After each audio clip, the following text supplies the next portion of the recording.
يا أيها الذين آمنوا كتب عليكم الصيام كما كتب على الذين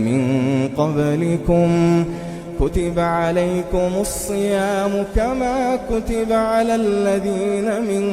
قبلكم لعلكم تتقون أياما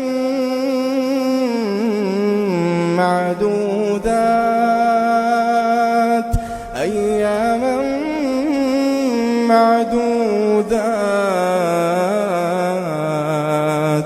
فمن كان منكم مريضا أو على سفر فعدة من أيام أخر وعلى الذين يطيقونه فدية طعام مسكين فمن تطوع خيرا فهو خير له وأن تصوموا خير لكم إن كنتم تعلمون شهر رمضان الذي أنزل فيه القرآن شهر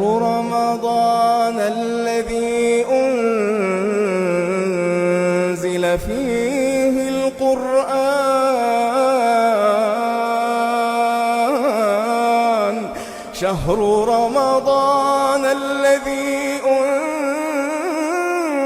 أنزل فيه القرآن هدى للناس وبينات من الهدى والفرقان فمن شهد منكم الشهر فليصم ومن كان مريضا أو على سفر فعدة من أيام أخر يريد الله بكم اليسر ولا يريد بكم العسر ولتكملوا العدة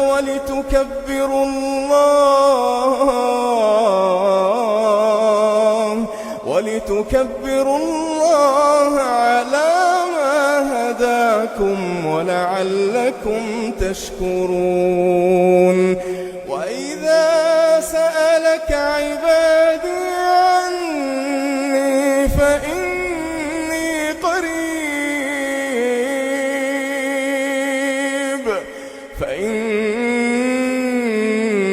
قريب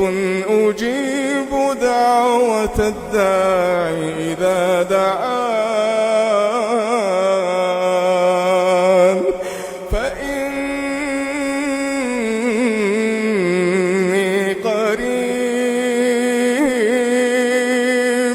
فإني قريب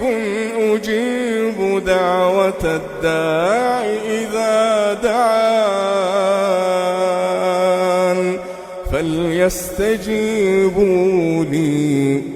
فليستجيبوا لي وليؤمنوا بي لعلهم يرشدون.